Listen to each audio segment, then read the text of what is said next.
Salut, c'est Marie, professeure Nouvelle Classe. Dans cette vidéo, je vais aborder une étape qui permet de passer du génotype au phénotype. Cette étape s'appelle la traduction. Avant toute chose, je te conseille vivement d'aller jeter un coup d'œil sur ma première vidéo de cours sur l'expression du patrimoine génétique parce que cette vidéo est la suite. Mais tu peux aussi retrouver sur nouvellleclasse.com des fiches synthétiques de ce dernier cours que tu pourras retrouver en barre d'infos. On va donc passer à la traduction en elle-même, c'est parti. Pour se remettre dans le bain, je vais d'abord te résumer ce qu'on a vu dans la précédente vidéo. On avait vu que le phénotype, c'est-à-dire les caractéristiques d'un individu, était défini grâce à son génotype, c'est-à-dire son ADN. L'élément faisant l'intermédiaire entre les deux est la protéine. Pour passer de l'ADN à la protéine, on passe par plusieurs étapes. Tout d'abord la transcription, que je t'ai expliqué dans la première vidéo. Elle crée un ARN prémessager dans le noyau à partir d'un des brins de l'ADN qui sera le brin transcrit. Cet ARN prémessager est un brin complémentaire au brin transcrit, seulement la base thymine est remplacée par l'uracile. Une fois cet ARN prémessager créé, il subira un épissage. L'épissage enlève les parties non codantes appelées introns de l'ARN prémessager et arrange les parties restantes qui sont codantes, c'est-à-dire les exons, afin de créer un ARN messager. Aujourd'hui, on va donc voir l'étape qui permet de passer d'un ARN messager à une protéine. Cette étape s'appelle la traduction. On avait vu juste avant que l'ADN devait être copié sous la forme d'ARN messager, car l'ADN reste tout le temps dans le noyau. L'ARN messager va donc migrer vers le cytoplasme enfin, afin de subir la traduction.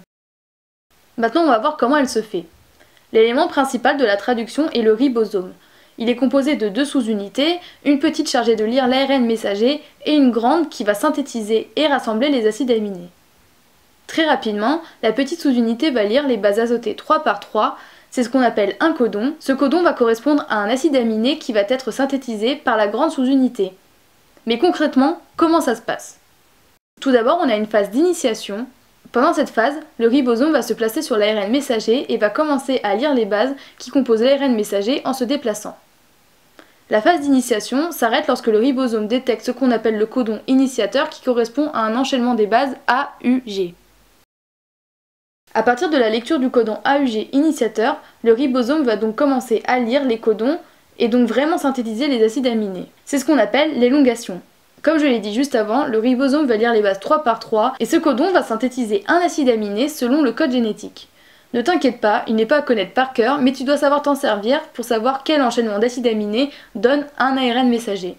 Si tu veux plus de détails, tu peux aller voir ma vidéo d'exercice sur nouvellleclasse.com. La phase d'élongation se termine et laisse place à la terminaison lorsque le ribosome lit un codon stop.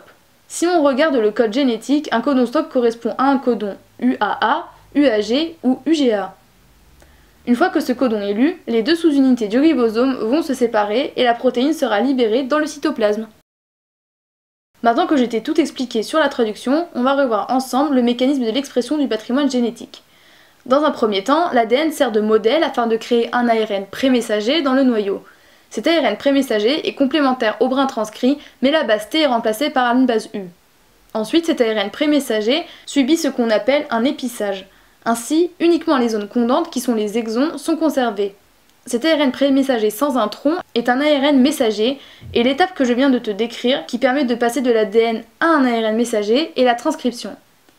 Ensuite, cet ARN messager va migrer vers le cytoplasme afin de subir une traduction. La traduction va permettre de vraiment synthétiser la protéine grâce à 3 étapes. L'initiation, qui est le début de la lecture de l'ARN messager par le ribosome.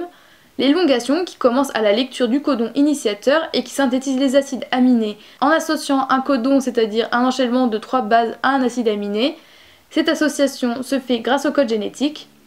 La troisième étape est la terminaison. Lorsque le ribosome lit un codon stop, il se sépare en deux et libère une protéine dans le cytoplasme. Cette protéine sera prête à influencer notre phénotype, par exemple en déclenchant la production d'une molécule donnant les cheveux blonds ou une certaine forme à une cellule. On vient de voir ensemble toutes les étapes du passage du génotype au phénotype, c'est-à-dire l'expression du patrimoine génétique. J'espère que tout était clair pour toi. Pour voir si tu as bien compris, je t'invite sur nouvellleclasse.com dès maintenant afin de faire le QCM. Sur nouvellleclasse.com, tu retrouveras aussi des analyses documents qui sont vraiment essentielles à la compréhension et surtout à l'application du cours. On se retrouve donc tout de suite sur Nouvelle Classe.